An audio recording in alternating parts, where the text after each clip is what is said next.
All of you have heard what he said just now.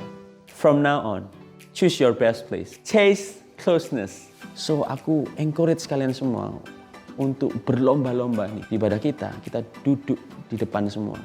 Karena di tempat itu, saya pastikan itu tempat terbaik dan tidak akan terganggu dengan hal-hal yang tidak esensi. Datang ke rumah Tuhan, datang ke baitnya dengan menaikkan ucapan syukur. Mendengarkan firman Tuhan, merenungkan firman Tuhan, dan kita berespon dengan tepat. Katakan yes pada firman Tuhan. Katakan amin pada firman Tuhan. Karena itu akan mengubahkan kehidupan kita. Firman Tuhan berkuasa dalam kehidupan kita. Jangan kiranya rasa kagum kita hilang pada Tuhan. Biarlah hati kita penuh dengan ucapan syukur.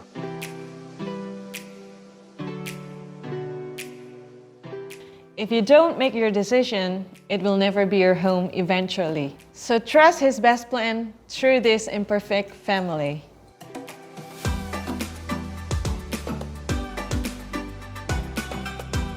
Cantik, alami, laku. Buat KJCians yang baru pertama kali hadir di ibadah KJC, ini bukanlah bahasa Latin, apalagi bahasa Korea. Cantik, alami, laku adalah singkatan dari catat atau ketik, alami, dan lakukan khotbah.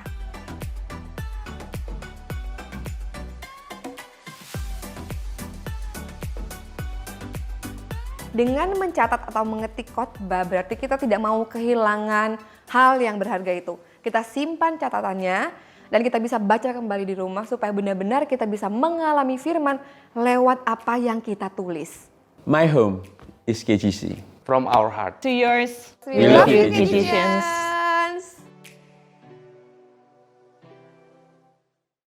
Shalom KJCians, welcome back. Sekarang sudah minggu ke 27. Oke? Nah, ini saatnya sekarang kalian ngapain aja sih? Sibuk apa aja, terus beribet apa aja, yang lagi online juga tuh, yang lagi jualan. Nah, jualan apa kalian? Buat ada KJCians Market kan? Nah, ataupun siapa lagi tuh yang lagi community, yang lagi MC, kalian sudah sharing apa aja di komsel kalian. Jangan lupa, ingat kata Babe Arifin, Corona Pandemi. Nah, itu bukan Corona Pandemi, tapi Corona Academy. So, waktunya buat kalian KJCians untuk jadi garam dan terang dimanapun kalian berada. Jangan lupa caranya gimana. Kalian bisa share link sekarang juga di YouTube kita. Itu kalian mau ngapain? Mau sharing ke saudara kalian, orang tua kalian yang jauh di sana, teman kalian, siapapun. Sharing sekarang juga supaya mereka ibadah di rumah juga bisa, sama kalian juga online bisa. Luar biasa. Dan jangan lupa sekarang nih pembicara kita, homepester kita sendiri yang tercinta, udah cantik, tinggi, apalagi coba siapa dia? Maria Lipesik. Luar biasa kan? Dan kalau sudah dengar sharing, jangan lupa tuh biasa catat, ketik, alami, dan lakukan khotbah. Singkat, cantik, alami, laku. Oke? So KJCians, ingat, cantik, alami, laku. Jangan cuma catat aja, tapi juga kalian harus bisa lakuin. Bahkan kalau lebih daripada itu, kalian mau outreach, sharing ke siapapun juga buat kalian semua. Oke? Next, buat kalian yang lagi birthday, congratulations, dan yang buat anniversary juga congratulations buat kalian. Dan selanjutnya aku punya ini satu firman buat kalian di 2 Timotius 2 ayat 19.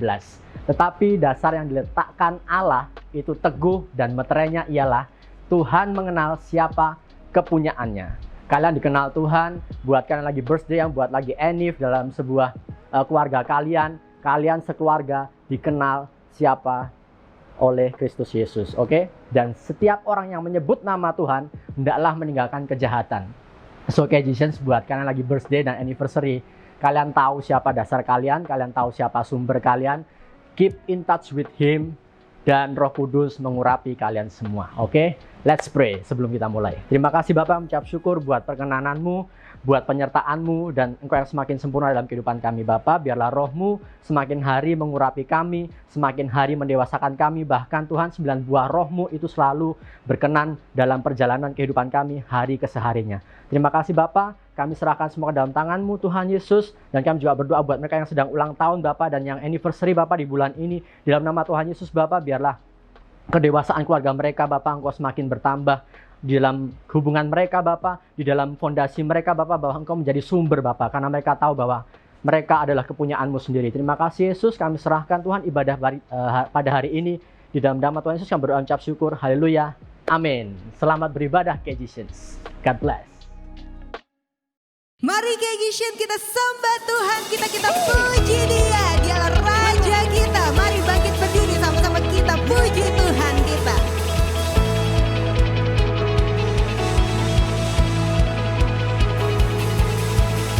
Sebab Tuhan telah berfirman, dari gelap terbit terang yang bersinar.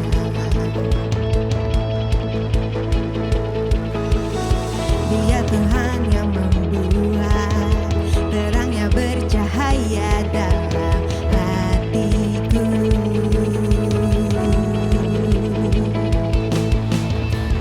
Kebenaran-Mu yang membawa hidupku bersinar terang, bawa kemuliaan-Mu.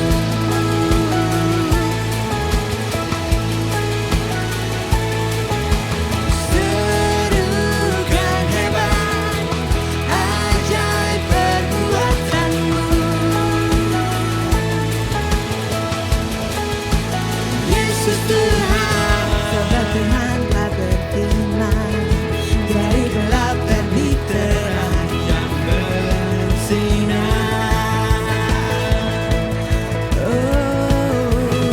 Dia Tuhan yang membuat terangnya bercahaya dalam hatiku.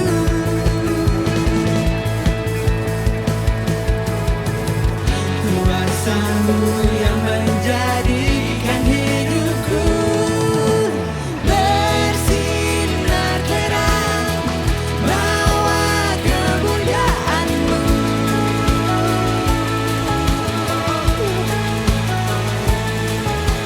Serukan hebat, ajaib perbuatan-Mu.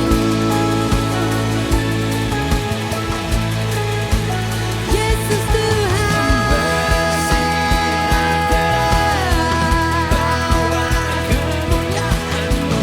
Amin. Saksikan dahsyat kuasa kemenangan-Mu. Yesus Tuhan, seperti cahaya fajar hidup kita di dalam Tuhan. Ia menerangi setiap langkah kita. Amin. Semakin kuat dan tegar, berbuat dan terus segar hidupku dalam-Mu. Seperti cahaya fajar yang kian bertambah terang hidupku dalam-Mu. Semakin kuat dan tegar, berbuat dan terus segar hidupku dalam-Mu. Bersinar terang, bawa kemuliaan-Mu.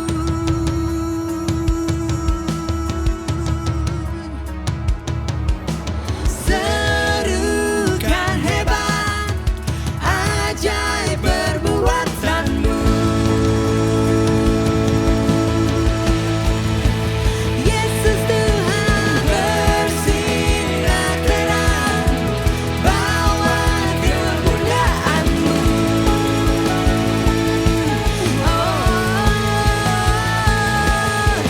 Saksikan dahsyat kuasa kemenangan-Mu. Yesus Tuhan. Haleluya. Efesus 2 ayat 21-22 berfirman bahwa di dalam Dia tumbuh seluruh bangunan rapi tersusun menjadi bait Allah yang kudus di dalam Tuhan. Di dalam Dia kamu juga turut dibangunkan menjadi tempat kediaman Allah di dalam Roh. Kalau zaman dulu, kediaman Allah itu berupa gedung, berupa kuil dan tempat. Tapi setelah karya sempurna Kristus, bangunan itu bukan sebuah bangunan fisik, tapi orang-orang yang percaya dipanggil menjadi tempat kediaman Allah di dalam rohnya. Amin. Thank you Lord, thank you Lord. Kalau kami menjadi tempat kediaman-Mu Tuhan.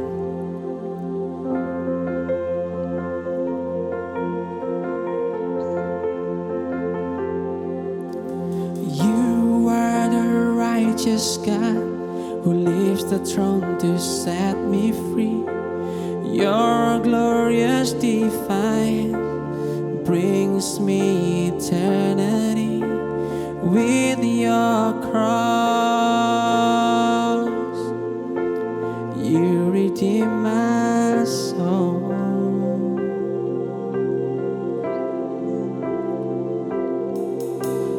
By your grace I've been set free. By your love I'm alive.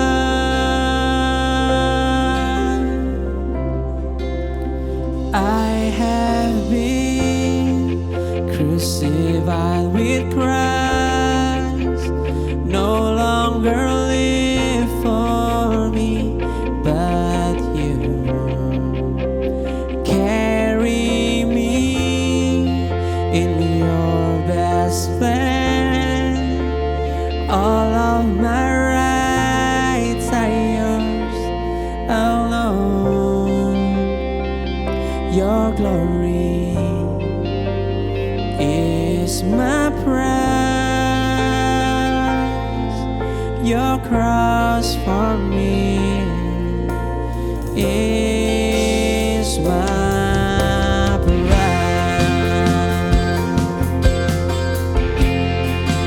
Sing it out. You are the righteous God who leaves the throne to set me free. Your glorious divine brings me eternity with your cross. You redeem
Thank you Lord, thank you Lord. Thank you Lord, thank you. Thank you for your cross Lord. Kami mau menyatakan Tuhan, bahwa kemuliaan-Mu itu nyata dalam hidup kami. Dan kami tahu bahwa salib-Mu untuk kami itulah harga kami. Untuk itu Tuhan, kami tahu bahwa hidup ini mahal. Karena ada darah tercurah. Darah yang tidak bercacat dan tidak bercelah. Yaitu darah Kristus. Tercurah untuk aku. Untuk kita semua di sini. Dan karena karya keselamatan yang sempurna ini Tuhan. Dan sewaktu kami embrace that. Sewaktu kami mengerti itu. Sewaktu kami menghargai itu. Itu yang membuat kami bisa selalu memandang wajah-Mu. Itu yang membuat kami bisa selalu mengikuti kebaikan-Mu Tuhan. Itu yang bisa membuat kami membawa sembah kami.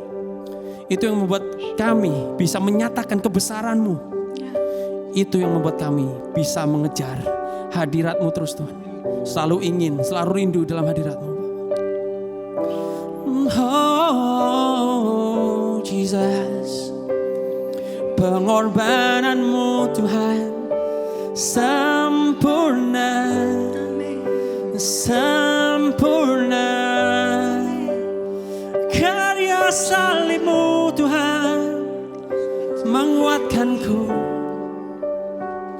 untuk memandang wajah-Mu, untuk membawa sembahku. Oh yeah, yeah, yeah. Oh, oh.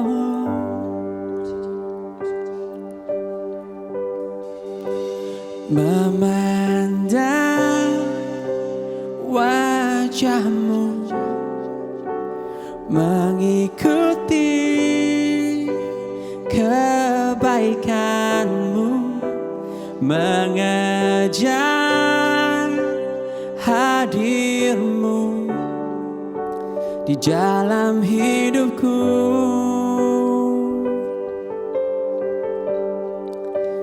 Membawa sembahku, menyatakan kebesaran-Mu, mengejar hadir-Mu di dalam hidupku. Mari katakan bersama-sama, memandang wajah-Mu. Memandang wajah-Mu, mengikuti kebaikan-Mu, mengejar hadir-Mu di dalam hidupku.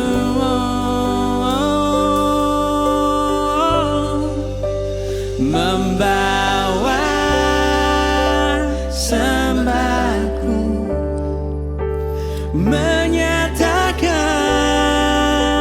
kebesaran-Mu, mengejar hadir-Mu di dalam hidupku. Mengejar hadir-Mu di dalam hidupku.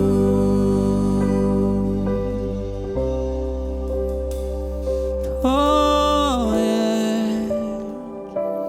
Oh, ku bawa sembah kami Tuhan, untuk nyatakan kebesaran-Mu. Yes Lord. Yes Lord. Yes Lord. Pengorbanan-Mu di kayu salib Tuhan, yang bisa membuat kami selalu in love with You, memandang wajah-Mu terus Tuhan, selalu in romantic ways with You Tuhan.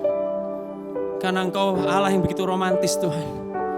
Kau yang tak bercacat dan tak bercelah, Kau yang kudus Tuhan. Mau mati untuk kami yang kotor ini dan hina ini dan berdosa ini. Oh Tuhan, kami memuji kebesaran-Mu Tuhan. Kami membawa sembah kami Tuhan. Untuk itu Tuhan, kami menyembah-Mu Tuhan. Berkat yang terindah sudah Kau turunkan melalui penebusan-Mu. Terima kasih Bapa. Biarlah Kau berbicara terus Tuhan, melalui hamba-Mu Tuhan. Biarlah kami selalu disatukan di dalam gereja-Mu Tuhan, di dalam rencana-Mu Tuhan. Kami tahu bahwa kami satu, kami adalah anak-anak-Mu. Dan untuk itu Tuhan, kami mau memanggil Engkau Bapa. Karena sebagai Bapa, Engkau sayang anaknya. Dan sebagai Bapa, Engkau mau membentuk kami untuk semakin serupa seperti Engkau. In Jesus name, in Jesus mighty name. Engkau yang berkorban, Engkau yang juru selamat, Engkau yang Raja. Di dalam nama Tuhan Yesus, aku berdoa dan ucap syukur. Amin. Amin.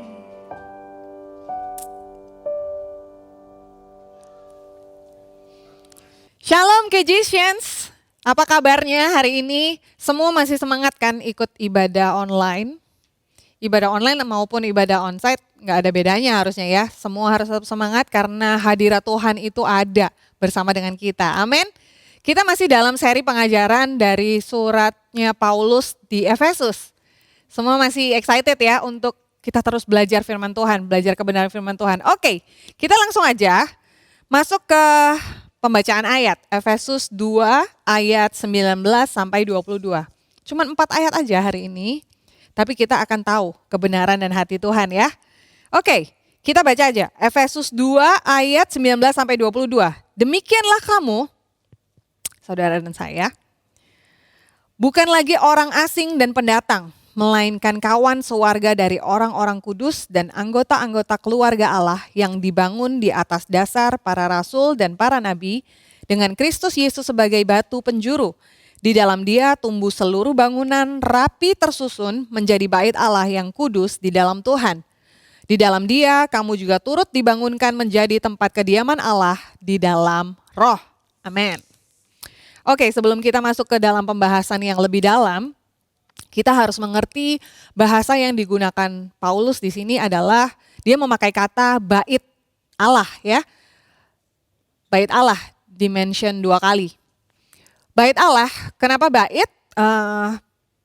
Kita harus tahu bahwa surat ini ditujukan kepada jemaat Efesus, di mana waktu itu masyarakat Efesus itu sangat kental dengan kebudayaan penyembahan di dalam kuil atau di dalam bait.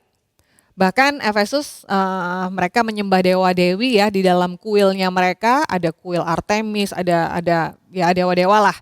Itu mereka sangat bangunan secara fisik itu menjadi ikon, menjadi pusat penyembahan mereka. Jadi itu merupakan kepercayaan yang mendasar buat mereka bahwa kalau menyembah dewa-dewi itu ada di dalam kuil, di dalam temple.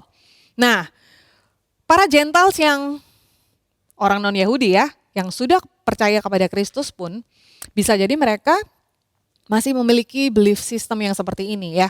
Di mana bahwa, menyembah Tuhan itu harus di dalam bait ya. Bisa jadi mereka memiliki pemahaman bahwa bait Allahnya kita itu ada di Yerusalem. Itu tempat di mana Allah ada gitu ya. Nggak salah, kita tahu kebenarannya bahwa memang dahulu hadirat Allah itu ada dan bisa ditemui di dalam kuil gitu ya. Di dalam temple, di dalam bait Allah. Tapi inilah yang Paulus beritakan kepada mereka bahwa belief system yang seperti ini itu sudah dihancurkan karena Kristus sudah ada. Bahwa Allah itu memiliki rencana yang lain agar umatnya bisa menyembah Dia. Nah, kita mau belajar apa rencana Allah yang ditulis di Efesus 2 ayat 19 sampai 22 ini. Apa rencananya dalam membangun baitnya atau gerejanya? Jadi sebelum Kristus ya, sebelum Kristus bangsa Yahudi adalah bangsa pilihan Allah, kita tahu ya.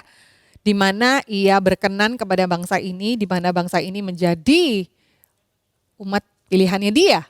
Di mana Dia mendisplay segala kemuliaan, keagungannya kepada bangsa Israel. Dari sermon yang dibawakan Pastor Hizkia dan Pastor Ko Berce, terima kasih untuk sermonnya yang luar biasa, The Crumbling Wall. itu sudah sangat menggambarkan bagaimana kita ini dahulu, kita ini bukan Israel, kita ini bukan pilihan Allah, kita ini tidak dipilih Allah, ya. Dan ada tembok. Kita disebutkan kita tidak di Efesus 2 ayat bahwa ayat 12 bahwa waktu itu kamu tanpa Kristus tidak termasuk kewargaan Israel dan tidak mendapat bagian dalam ketentuan-ketentuan yang dijanjikan. Kita disebutkan tanpa pengharapan dan tanpa Allah di dalam dunia. We are hopeless. Ya, tidak ada satupun hal yang bisa kita lakukan itu yang cukup atau yang layak untuk kita menjadi bangsa pilihan Allah.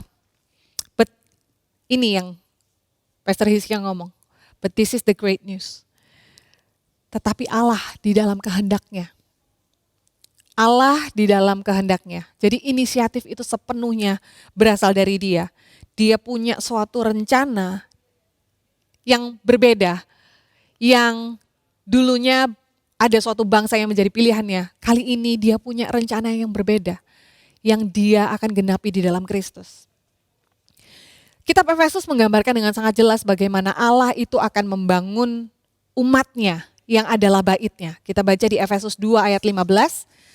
Sebab dengan matinya Kristus ya, sebagai manusia, Ia telah membatalkan hukum Taurat dengan segala perintah dan ketentuannya untuk menciptakan keduanya menjadi satu. Keduanya ini disebutkan dalam perikop ini yang jauh dan yang dekat. Yang jauh itu kita, orang-orang di luar Yahudi yang memang tidak mendapat bagian apa-apa dari perjanjian Allah. Dan yang dekat, even bangsa Yahudi sendiri itu tidak dipilih Allah pada akhirnya. Karena yang dipilih Allah adalah ini, satu manusia baru di dalam Kristus. Ayatnya bilang, untuk menciptakan keduanya menjadi satu manusia baru di dalam dirinya dan dengan itu mengadakan damai sejahtera. Jadi rencananya yang pertama adalah Dia menciptakan satu manusia baru di dalam Kristus. Tidak ada lagi bangsa yang lebih unggul, tidak ada lagi bangsa yang lebih berkenan daripada yang lain di hadapan Allah. Karena semuanya harus diperkenan lewat karya penebusan Kristus di atas kayu salib. Ada daging yang harus disalibkan dan ada darah yang harus dicurahkan untuk satu manusia baru ini. Karena itu di ayat 19, ini ya ayat kita hari ini. Kita disebut, demikianlah kamu bukan lagi orang-orang asing dan pendatang, melainkan kawan sewarga dari orang-orang kudus dan anggota-anggota keluarga Allah. Orang asing, kita ini sebenarnya we don't belong. Ya kalau bahasa Inggrisnya we don't belong, kita tuh nggak seharusnya, karena kita ini orang asing. Untuk satu hal ini, kita ini nggak fit ya, nggak bisa fit itu nggak bisa masuk, kita nggak belong dalam grup ini, dalam satu umat yang dipilih Allah. Untuk hal ini mungkin saya bisa kasih sedikit kayak cerita yang mungkin saya alami, yang mungkin memang nggak bisa menggambarkan 100% ya, tapi gini, saya ini orang Indonesia asli ya, tapi dalam diri saya itu mengalir darah, ada Manado, ada Cina, ada Jawa. Jadi saya punya campuran ketiga ini saudara dalam darah saya gitu ya. Papa mama saya campuran gitu. Terus kadang-kadang saya kalau sama teman-teman yang orang-orang Jawa gitu ya, ini bukan orang Jawa ini orang Manado. Kamu dari Manado ya? Atau kamu orang Chinese ya gitu? Atau nanti sebaliknya waktu saya ada sama teman-teman yang Chinese gitu ya, iya kamu ini bukan orang Chinese gitu ya, kamu nih orang Jawa nih, ini arek Jawa ya. Karena saya juga coklat kulitnya gitu ya, dan saya juga kurang begitu familiar dengan budaya-budaya yang tradisional mereka gitu ya. Tapi jadi saya merasa saya nggak fit gitu Saya nggak fit di mana-mana. Jadi sebenarnya kita ini sama, kita nggak fit, kita nggak belong, kita nggak suit, kita nggak cocok dengan pilihan Allah. Tapi saudara, saya mau kasih tahu, identitas-identitas yang saya sebutkan tadi, itu adalah manusia lama. Itu adalah cara lama.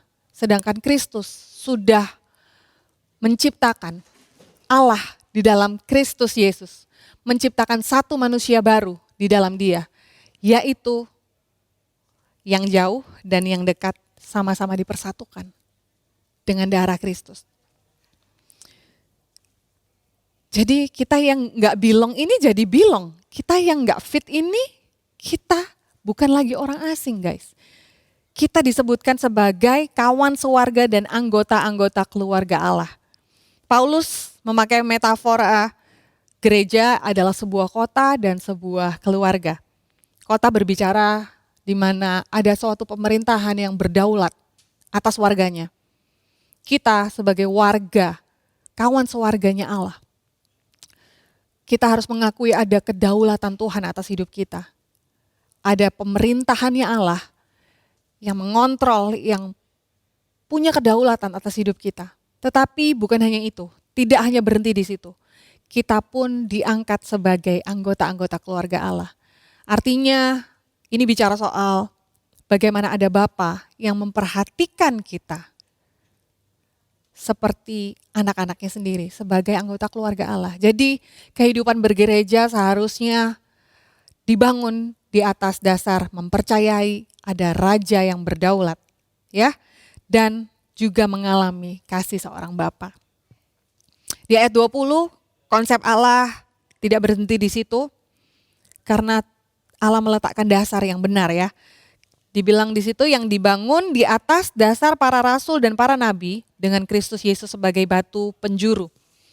Jadi Allah membangun umatnya yang adalah masyarakatnya ya dan keluarganya tadi yang saya sebutkan adalah dengan meletakkan dasar bagi kita dari apa yang diberitakan oleh para rasul dan para nabi. Siapa para rasul dan para nabi ini?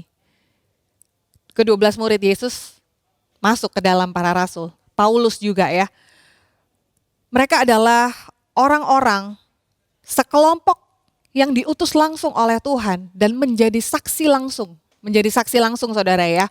Bukan mereka dengar dari apa kata orang, tetapi mereka menyaksikan sendiri bahwa kejadian-kejadian Yesus seperti Yesus disalibkan, Yesus mati, Yesus bangkit, dan bahkan Yesus naik ke surga. Mereka adalah saksi yang hidup. Jadi pemberitaan ini adalah asli dan benar karena mereka berkenaan langsung dengan kejadian. Mereka tidak dengar dari pihak kedua atau ketiga gitu ya.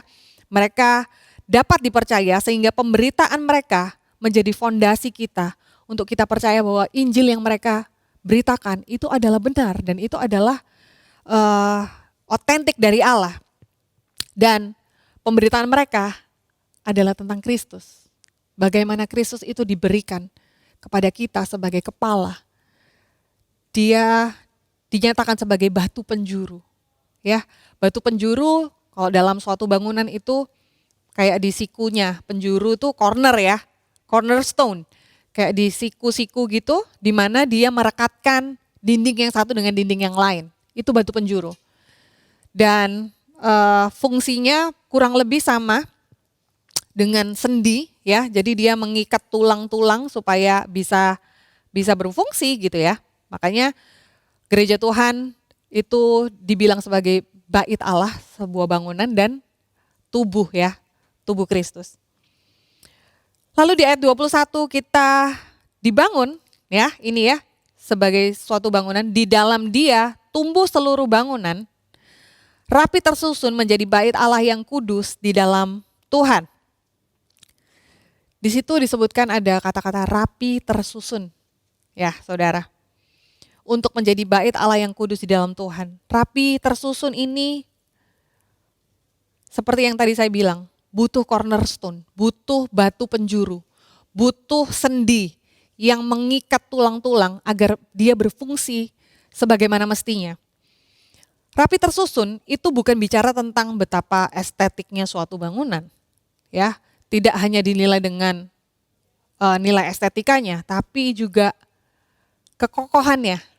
Bagaimana suatu bangunan itu kokoh berdiri, dia punya ketahanan, dia punya kekuatan, dan ketahanan dan kekuatan ini berasal dari mana? Dari bagian-bagian yang disatukan oleh batu penjuru tadi atau oleh sendi yang menyatukan tulang.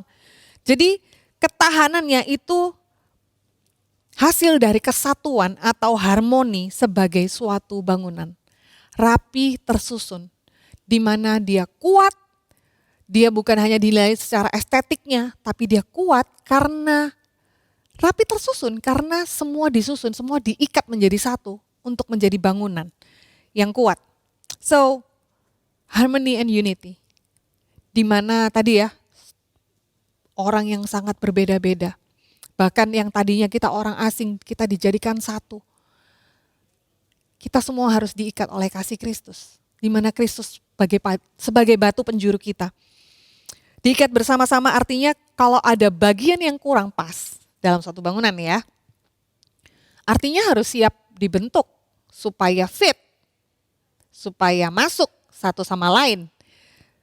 Mungkin dihaluskan ya, kayu yang masih kasar mungkin harus dihaluskan, mungkin harus dipahat, harus dirapikan, dipotong. Inilah gereja Tuhan, inilah bait Allah, di mana part-part yang berbeda itu, kita yang berbeda-beda ini, kita disatukan oleh kasih Kristus. Dan kita dirapikan supaya kita menjadi bangunan yang kuat, yang kokoh, yang harmony, menjadi bait Allah.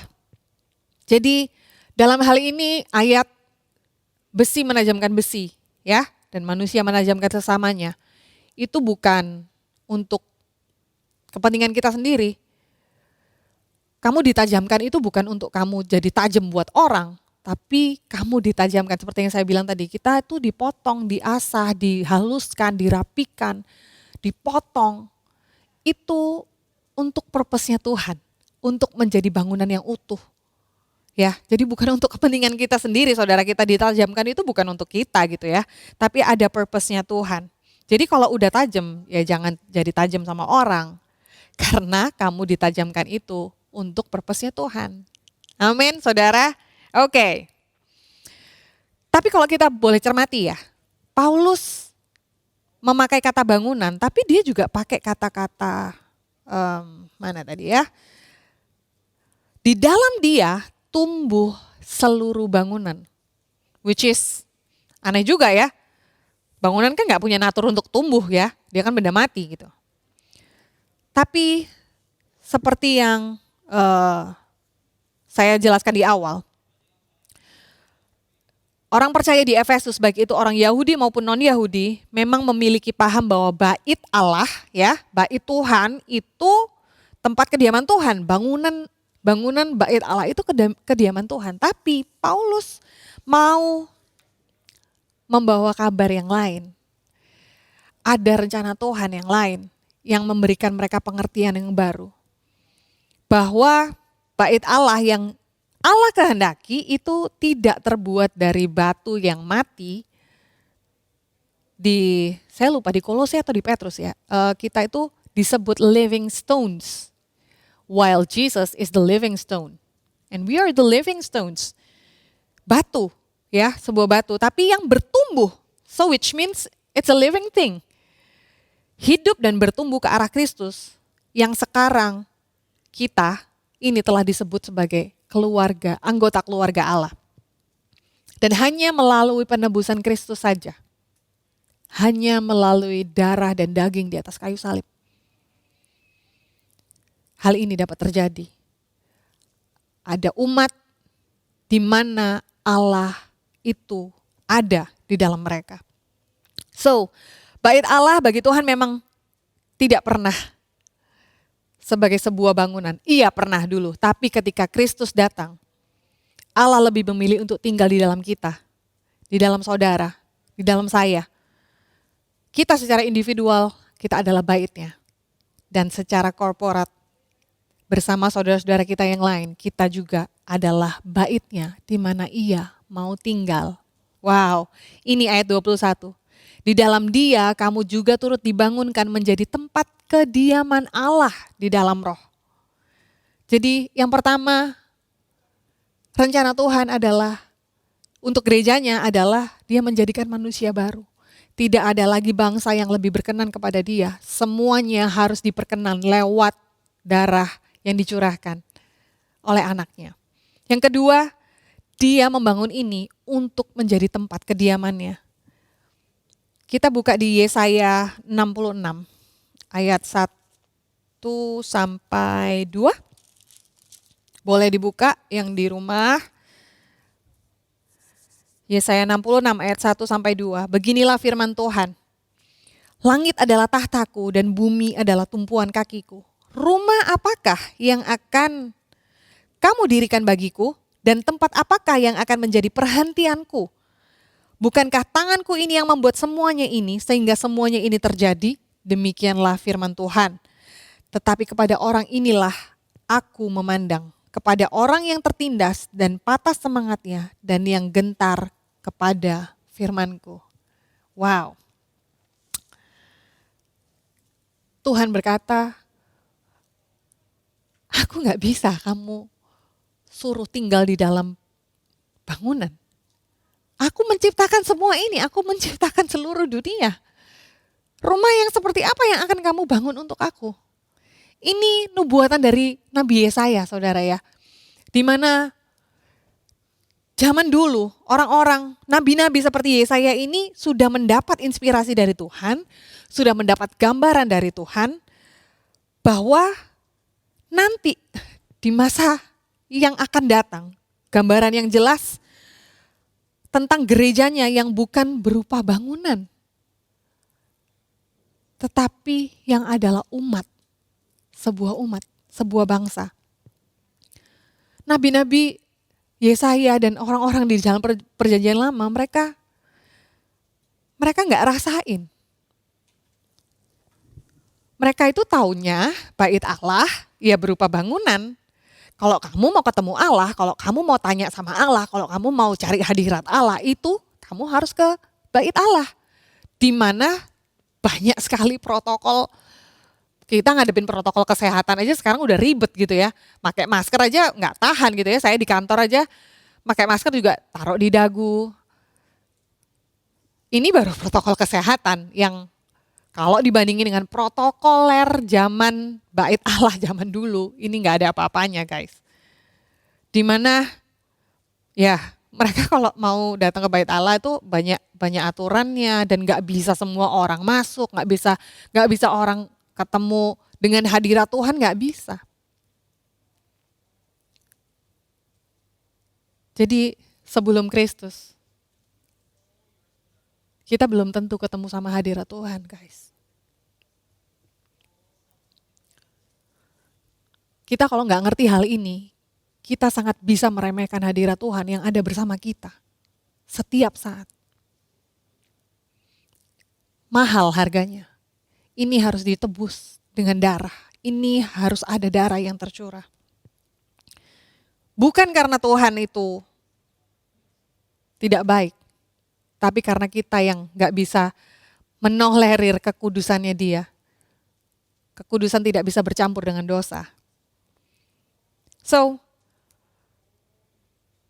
justru Allah itu sangat rindu berada bersama dengan umatnya.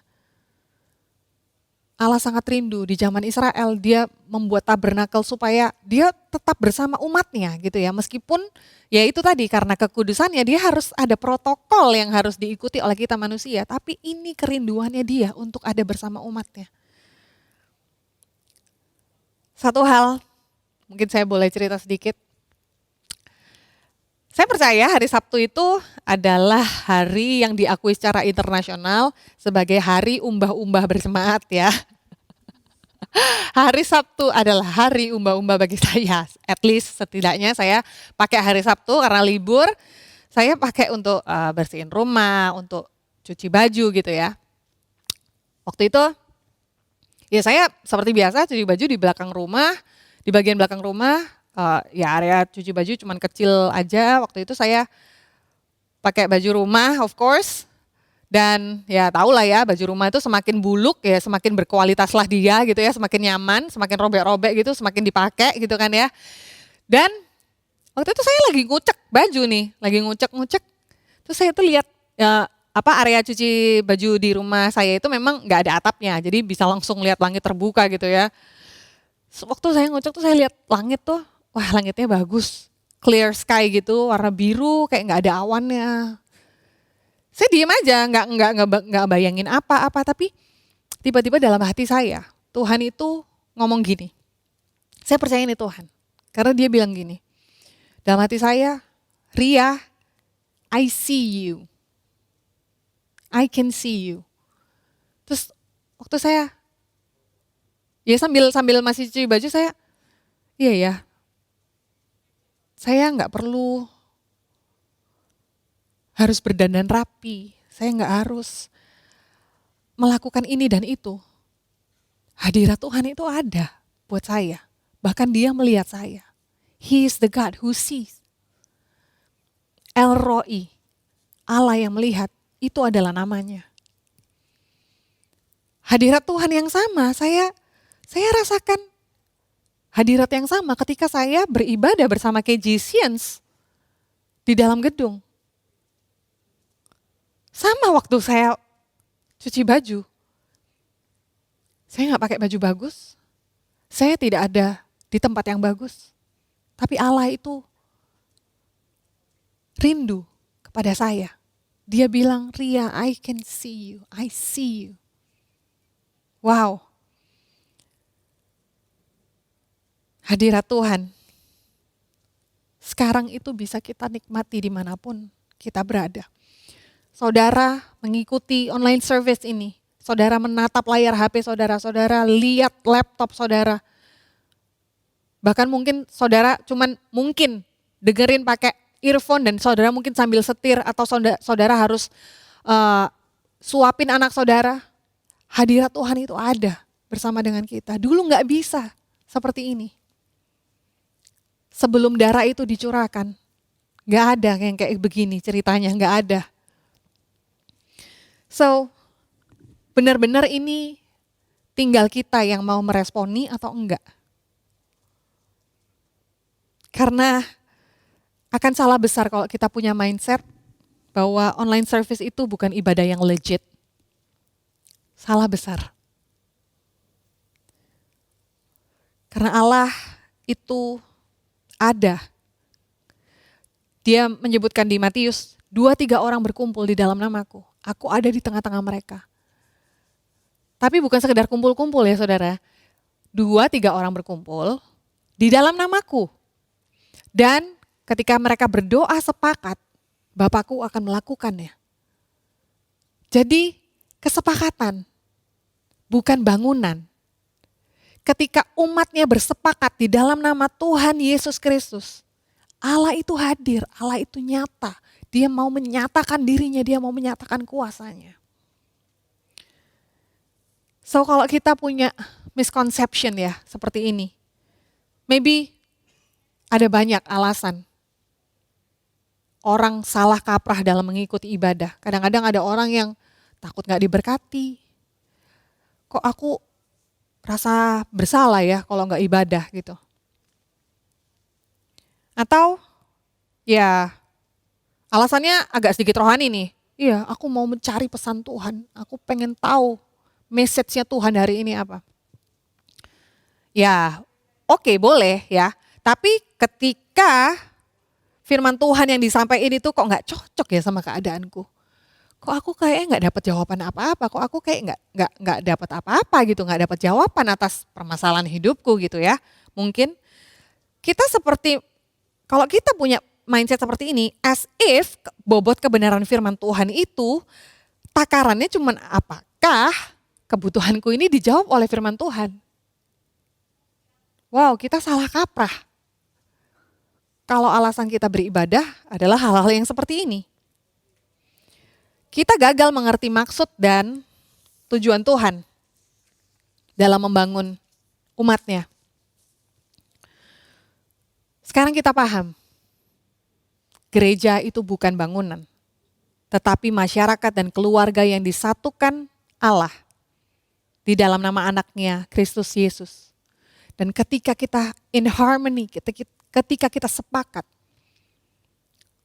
itu akan menjadi tempat di mana dia suka untuk hadir, dia suka untuk tinggal bahkan. Kediaman Allah, menjadi tempat kediaman Allah. So, bayangin aja kalau ada Tuhan berdiam di antara kamu, apa yang bisa dia lakukan? He is so powerful. And yet dia mau mencurahkan kasih-Nya buat kita. Saya ada di penutup firman hari ini. Saya cuma mau encourage aja. Dengan kebenaran-kebenaran seperti ini, kita dijadikan manusia yang baru di dalam Kristus. Dan di dalam Kristus pula, dia mau tinggal. Kita ini menjadi tempat kediaman Allah. Dengan kebenaran-kebenaran seperti ini, kita harus meredefinisi atau kita harus definisikan ulang bagaimana kita memaknai hidup bergereja.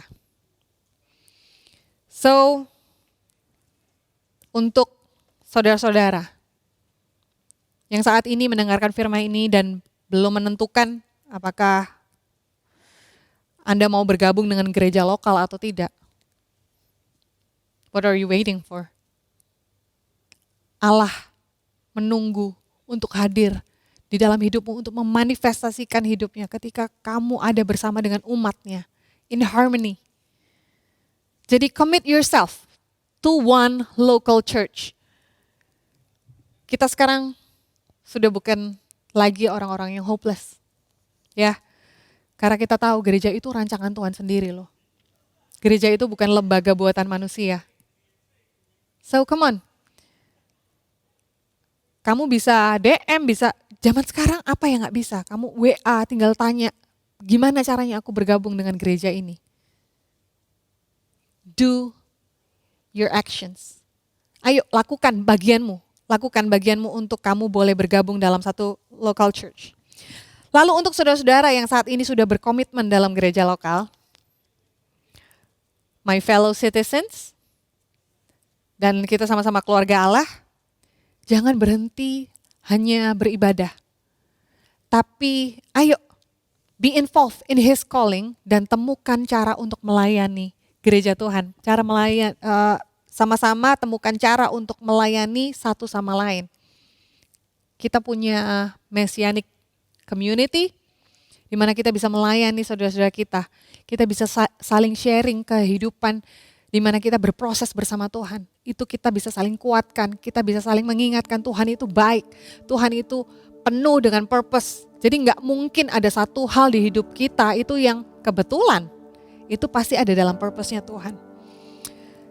Dan final one, to my fellow minister and leaders. Untuk saudara-saudara yang sudah bergabung dalam gereja lokal, bahkan sudah melayani, atau bahkan Anda sudah menjadi pemimpin. Don't quit. Karena sekalinya kita quit, bisa jadi habit. So if you are already married to your local church, stay married. Gereja ini Tuhan sebut sebagai mempelainya. Dan dia adalah pribadi yang setia. Dia gak mungkin meninggalkan kita. Bahkan dia faithful with the process. Dia mau berproses dengan kita. Masing-masing. Pribadi lepas pribadi. Dan di dalam gerejanya, kita adalah mempelainya. And He is faithful to His bride. So, inilah kebenaran firman Tuhan yang saya sampaikan kepada saudara. Ketika saudara memiliki kehidupan bergereja, dan ketika saudara melihat, kok di gereja banyak orang munafik ya? Kok di gereja, kok banyakan orang-orang mungkin lebih baik di luar gereja gitu ya? banyak orang-orang yang lebih baik di luar gereja. Ingatlah bahwa kita semua sedang berproses, kita sedang dirapikan, kita sedang disusun di dalam kasih Kristus. Tetaplah mengasihi, karena Kristus tetap mengasihi kita. Tetaplah setia, karena Kristus setia kepada kita.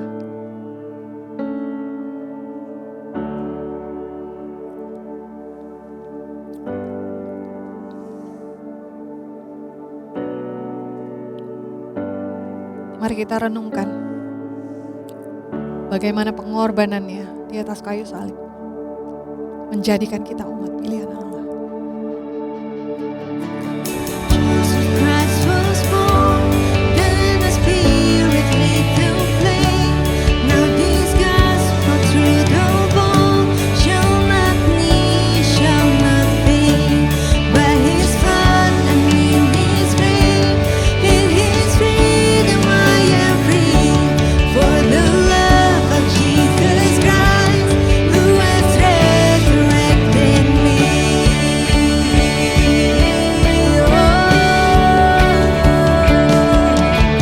Praise the Father, praise the Son, praise the Spirit, three one, God of glory, majesty, praise forever to the King of Kings.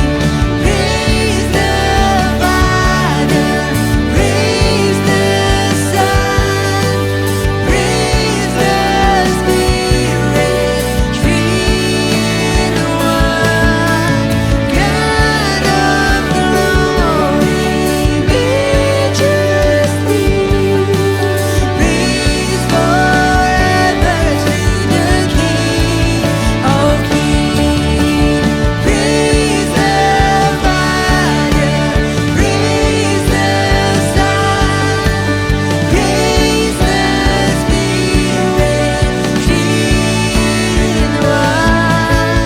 God of glory, majesty, praise forever to the King of Kings. Praise forever to the King of Kings.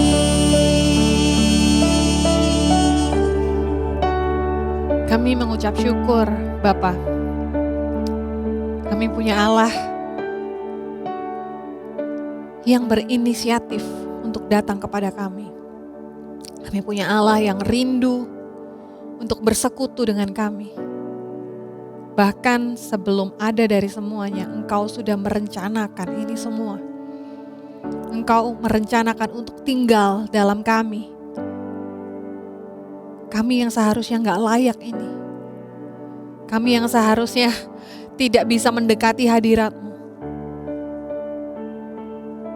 Sekarang Engkau yang tinggal di dalam kami. Engkau yang ada bersama dengan umat-Mu sebagai gereja-Mu. Terima kasih Tuhan Yesus, terima kasih Roh Kudus untuk karya-Mu. Roh Kudus, kami butuh Engkau untuk kami menjalani rencana Allah yang begitu luar biasa ini. Rencananya atas gerejanya, rencananya atas umatnya. Lewat darah Kristus, kami menjadi umat pilihan-Mu. Kami diangkat dari kegelapan kepada terang-Mu yang ajaib. Untuk kami memberitakan kemuliaan-Mu, memberitakan, menyaksikan kebesaran-Mu Tuhan. Terima kasih Tuhan Yesus. Roh Kudus, bantu kami untuk kami menghidupi rencana Tuhan ini, menghidupi kehidupan bergereja ini, menghidupi kehidupan sebagai umat tebusan Allah, di mana Allah tinggal di dalam kami. Terima kasih untuk identitas kami yang baru. Kami bukan lagi orang-orang asing. Bahwa ada identitas yang lebih daripada identitas kami yang kami peroleh dari dunia ini. Identitas kami yang baru adalah kami adalah manusia baru di dalam Kristus. Terima kasih Roh Kudus.